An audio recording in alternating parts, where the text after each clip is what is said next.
歡迎你嚟到 KT Hobby。聽到呢個音樂就知道一定唔係製作片啦。雖然都有一啲製作成分嘅內容，但今次就主要集中講陰影塗裝嘅部分。我自己嘅技巧就唔係好叻，但都有朋友問你啲陰影係點樣噴㗎？用口述都未必講得清楚明白點樣做，所以我就決定分享自己用開嘅陰影塗裝方法。而大家見到呢隻素組嘅 XG 風靈高達，就係會用嚟示範某啲部件嘅塗裝啦。第一次噴高達，其實我都有啲緊張。事不宜遲 ，Let's go！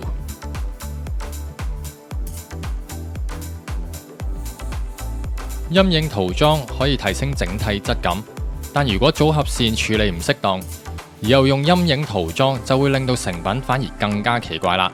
所以膝關節我會先處理無縫。首先用黑線刀一刀一刀咁將其中一邊界開，打磨平整，就將界出嚟嘅件同另一邊做無縫，咁就可以消除咗正面嘅組合線啦。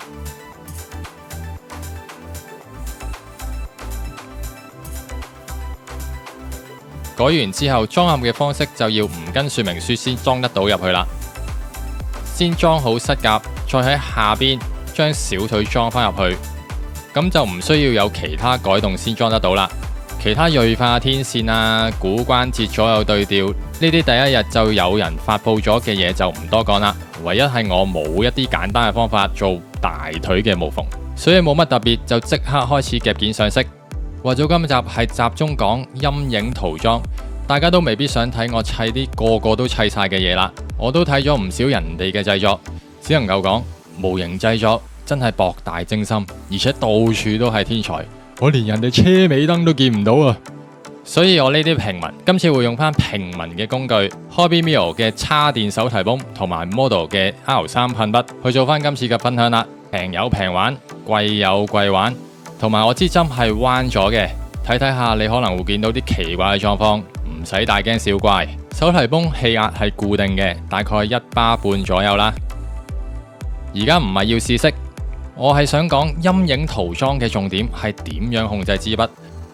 簡單嚟講，就係即使你用啱色，但係用筆錯誤，就會好難先成功啦。好似我呢啲業餘嘅新手，幾個月先噴一次，就會先用張白紙重溫一次手上支筆嘅感覺，出油量、距離、出油中心點、角度，同埋要掌握霧化嘅範圍啦。為咗大家可以更加清晰我嘅示範，就先用比模型大啲嘅外賣膠匙羹試咗個做法先，再將個做法擺翻落零件度噴。最簡單嘅陰影顏色一定係黑色啦，諗都唔使諗啊！所以我會噴咗個黑底先。噴油嘅基本就係一層一層咁搭上去，千祈唔好貪快，噴死一個位。支槍放得近，油量就出細啲啦。如果唔係，就會好易造成積油噶啦。要再磨過重新噴，可能賠了夫人又折兵啊！要噴到神級鏡面，我都未做到，但起碼唔會炒車先啦。個底做得唔靚，上邊雕花都救唔返啊！所以都係乖乖地逐層噴好佢就啱噶啦。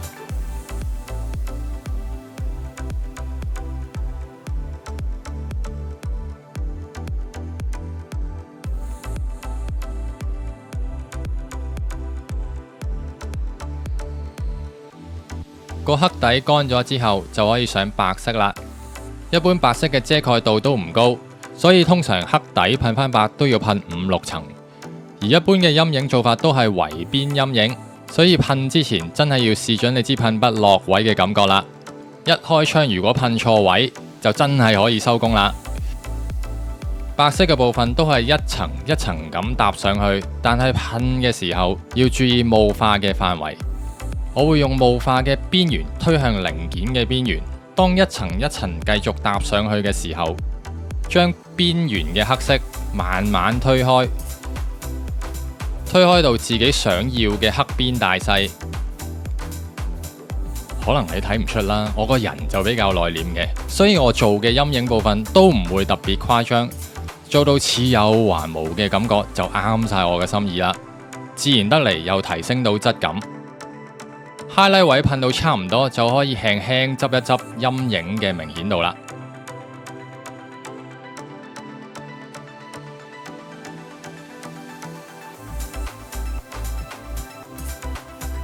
而另外一隻匙羹就好模仿到一啲無形嘅接角位，呢啲部分就要控制好支筆嘅距離。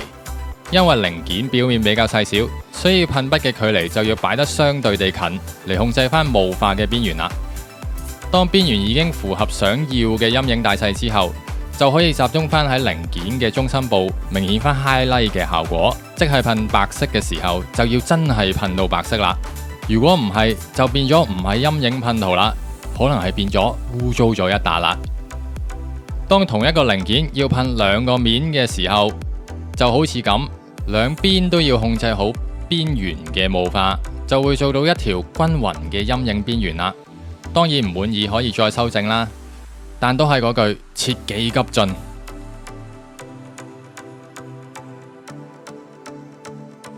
唔知呢隻黑色陰影啱唔啱你呢？唔啱唔緊要，後邊仲有一隻高彩度嘅陰影塗裝。而家先嚟示範下白色件嘅陰影實質噴落零件嘅做法。其實睇完我用匙羹示範之後，你都已經知道我會點做噶啦，冇問題嘅，俾耐性睇埋落去就得噶啦。個做法同頭先一樣，會用白色將霧化嘅邊緣推向零件嘅邊緣或者黑線嘅邊緣。因為零件細小，所以會見到我將支筆放得好近，而出油量一樣需要減低。雖然零件細，但都要逐層噴上去，成件噴完一層之後，再翻轉頭噴第二層，如此這般，直到 highlight 嘅部分突顯翻出嚟。0.3噴筆一樣噴到精細位，不過就要好熟習支筆嘅性能先得啦。最緊要唔好覺得可以一槍過就噴完，咁就有機會成功噶啦。當呢個步驟重複又重複，直到件嘢嘅主色突顯翻出嚟，就可以細執一啲唔平衡嘅奇怪黑邊，務求令到成件嘢平衡自然。雖然本身呢種 highlight 係比較超自然，OK 啦，睇落去順眼就得噶啦。然後就睇埋膝甲，你就明點解有啲組合線我要解決咗先。如果唔做無縫，將條線做埋陰影，諗起都覺得奇怪啊。但大腿我冇做無縫，一個唔覺意都噴埋陰影，後面就會俾大家睇埋個效果有幾咁奇怪啦。再嚟就係高彩度陰影啦。所謂高彩度就係黑白以外有顏色嘅嘢。而家示範用兩隻唔同深淺嘅近似藍色，先用深色啲嘅打底，再用淺色少少嘅做 highlight。我就覺得 highlight 唔夠 highlight， 所以加咗幾滴白色，再谷槍溝勻佢。如果要大量噴，就最好另外開一支油啦。每次都隨意加色嘅話，噴出嚟就好易有色差噶啦。而家再噴多層淺色嘅藍，就有3種層次嘅藍色，個效果會更加豐富啦。做法都係一模一樣。條片開始提過嘅揀色就係關乎高彩度嘅自然感啦。如果兩隻太大色差嘅藍擺埋一齊做陰影，可能最後會變成你對陰影塗裝嘅陰影啦。建議做之前最好用廢件試清楚啲色啱唔啱先噴。睇下個背包咁細，幾多邊位？呢啲就係考驗噴筆精度嘅時候啦。最後簡單用 Photoshop 解說下，先打個黑底，成個黑底就係零件嘅範圍，然後圓形就係噴筆嘅霧化範圍，要控制好距離，令個圓圈比零件細，然後霧化嘅邊緣推向零件嘅邊緣，會見到霧化邊緣係淺色啲嘅，其實就正同噴筆嘅霧化效果差唔多。再逐層搭上去，highlight位置搭到呈現需要嘅顏色為止。就係咁，噴咗2日就噴完啦。深埋線，又捽下啲滲線，再係咁以貼下啲水貼，就可以提升完成度啦。全機淨係堅夾紅橙效果噴咗光油，其他都係噴燒光。最後就係砌翻埋一齊啦。我自己就好怕陰影黑邊多過主色嘅。如果唔係做示範，我應該會用翻粉藍色代替黑色。